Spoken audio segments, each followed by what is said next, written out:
हरियाणा और जम्मू कश्मीर विधानसभा चुनाव के बीच बीजेपी को बड़ा झटका लगने वाला है। हरियाणा में बीजेपी की सरकार है और इस सरकार के पास पहले से ही बहुमत नहीं होने का दावा किया जा रहा था और अब खबर आ रही है कि हरियाणा में राष्ट्रपति शासन लग सकता है। यह खबर शायद आपको हैरान कर सकती है, लेकिन यह खबर आ रही है। तो विधानसभा चुनाव के बीच में ही नायब सिंह सैनी की सरकार बर्खास्त हो सकती है। तो आखिर क्यों अपनी ही सरकार को बर्खास्त करने के लिए मजबूर होती दिख रही है बीजेपी और नायब सिंह सैनी, और क्या होगा इसका असर, इसी पर हम अपनी स्पेशल रिपोर्ट में करेंगे चर्चा। नमस्कार, मैं हूं अंशिता। हरियाणा की बीजेपी सरकार बर्खास्त होने वाली है। सरकार गिर नहीं जाए इसलिए राज्य के सीएम नायब सिंह सैनी ने विधानसभा का सत्र ही नहीं बुलाया था और सत्र नहीं बुलाने के चलते अब विधानसभा के भंग होने की नौबत आ गई है। दरअसल लोकसभा चुनाव से पहले बीजेपी ने जेजेपी से गठबंधन तोड़ लिया था और चुनाव के बाद 3 निर्दलीय विधायक जिसके समर्थन के सहारे नायब सिंह सैनी ने विधानसभा में बहुमत हासिल किया था, वो सरकार का साथ छोड़कर कांग्रेस के साथ चले गए थे। इसके बाद इसका असर यह हुआ कि नायब सिंह सैनी की सरकार तकनीकी रूप से अल्पमत में आ चुकी थी। अब विधानसभा सत्र नहीं चल रहा था, जिस कारण से विपक्ष अविश्वास प्रस्ताव पेश नहीं कर पाया। विपक्ष को अविश्वास प्रस्ताव पेश करने से रोकने के लिए ही सीएम सैनी ने विधानसभा का सत्र ही नहीं बुलाया, क्योंकि वो भी जानते थे कि उनके पास बहुमत नहीं है और अगर विपक्ष ने अविश्वास प्रस्ताव पेश कर दिया तो सरकार गिर जाएगी। और इसी को बचाने के लिए बीजेपी ने ये कोशिश की और विधानसभा चुनावों का ऐलान करवा दिया, ऐसा दावा किया जा रहा है। लेकिन बीजेपी का ये दाव अब उस पर ही भारी पड़ गया है। अब हरियाणा में संवैधानिक संकट पैदा हो गया है, क्योंकि 12 सितंबर को विधानसभा भंग होना तय माना जा रहा है। इसकी भी एक वजह है, उस पर आगे चर्चा करेंगे। अब अगर विधानसभा भंग होगी तो उसके बाद प्रदेश में राष्ट्रपति शासन लगना तय माना जा रहा है, लगेगा भी। और जो विधायक हैं वो सभी पूर्व विधायक हो जाएंगे, उनकी विधानसभा सदस्यता का कार्यकाल समाप्त हो जाएगा।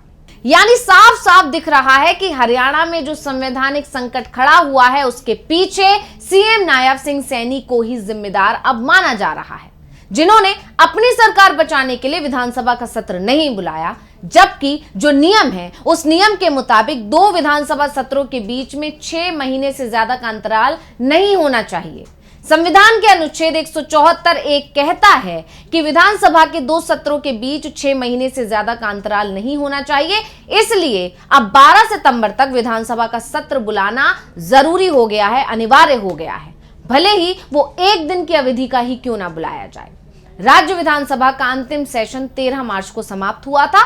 उसमें नए सीएम जो है नायब सिंह सैनी बने थे और उन्होंने विश्वास मत हासिल किया था। इसके बाद 6 महीने आगे यानी कि 12 सितंबर तक सेशन बुलाना जरूरी है, जो आज की परिस्थिति में संभव नहीं दिख रहा है, क्योंकि अब चुनाव आ चुके हैं और चुनाव की तैयारियों में लग गए हैं। हालांकि अभी ये साफ नहीं है कि कब चुनाव होंगे, क्योंकि तारीखों के लिए अभी बीजेपी ने एक पत्र लिखकर चुनाव आयोग से ये अपील की है कि तारीखों को आगे बढ़ा दिया जाए, क्योंकि छुट्टियां चपड़ रही हैं और छुट्टियों के चलते हो सकता है लोग चले जाएं और इसका नुकसान वोटिंग प्रतिशत पर पड़े। ये सब कहकर बीजेपी चाहती है कि चुनाव आगे बढ़ा दिए जाएं, लेकिन अभी तक चुनाव आयोग की तरफ से कोई फैसला नहीं लिया गया है। इसलिए फिलहाल यही मानकर चला जा रहा है कि 1 अक्टूबर को ही हरियाणा में वोटिंग होगी और 4 अक्टूबर को नतीजे आएंगे। और यही वजह है कि बीजेपी भी चुनावों में व्यस्त है। बीजेपी उस उधेड़बुन में लगी हुई है कि कैसे खुद को मजबूत किया जाए, क्योंकि राज्य में एंटी इनकम्बेंसी है। लोकसभा चुनाव के नतीजों ने पहले ही झटका बीजेपी को दे दिया है, तो इसलिए बीजेपी परेशान है। और इसीलिए ऐसा नहीं दिख रहा है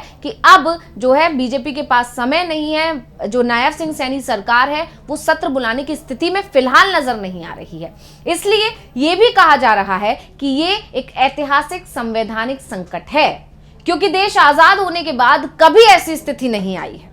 हरियाणा में ही कोरोना के दौरान भी इस संकट को टालने के लिए 1 दिन का सत्र बुलाया गया था, लेकिन इस समय ऐसा कोई संकट काल भी नहीं था। हाँ, सरकार का संकट काल जरूरी माना जा सकता है। संविधान के जानकार भी ये बात मान रहे हैं कि संवैधानिक तौर पर जरूरी होने से इसे हर हाल में पूरा करना ही होगा, क्योंकि सेशन ना बुलाया गया हो ऐसा कोई उदाहरण देश में अभी तक तो नहीं है। वैसे तो विधानसभा का कार्यकाल 3 नवंबर तक का है। हरियाणा में चुनाव का ऐलान हो चुका है और 1 अक्टूबर को मतदान होना है। 4 अक्टूबर को चुनाव परिणाम सामने आ जाएंगे, लेकिन संकट विधानसभा सत्र के चलते खड़ा हो गया है। वैसे एक खबर यह भी चल रही है कि नायब सिंह सैनी सीएम पद बचाए रखने के लिए जल्दी ही कैबिनेट की मीटिंग बुला सकते हैं, जिसमें विधानसभा भंग करने की सिफारिश कर सकते हैं। ऐसा होता है तो राज्यपाल वैकल्पिक व्यवस्था यानी कि नए सीएम की नियुक्ति तक सैनी को ही कार्यवाहक सीएम बने रहने को कह सकते हैं, लेकिन विधायक के तौर पर उनका कार्यकाल पूरा हो जाएगा। विधानसभा भंग करने की सिफारिश इसलिए भी जरूरी है क्योंकि हरियाणा सरकार ने राज्यपाल से कुल 5 अध्यादेश यानी ऑर्डिनेंस भारत के संविधान के अनुच्छेद 213(1) में जारी कराए गए हैं। अगर विधानसभा को समय से पहले भंग कर दिया जाता है तो इन 5 अध्यादेशों की वैधता पर कोई असर नहीं पड़ेगा। यानी हर तरह से नायब सिंह सैनी सिर्फ अपनी कुर्सी पर फोकस कर रहे हैं और इसीलिए वो सत्र नहीं बुलाना चाहते हैं। वैसे दावा यह भी किया जा रहा है कि विधानसभा भंग करने की कोशिश चुनाव के ऐलान से पहले ही की जा रही थी, लेकिन राज्यसभा में जो उपचुनाव होने थे उसके चलते ही इसे टाल दिया गया था।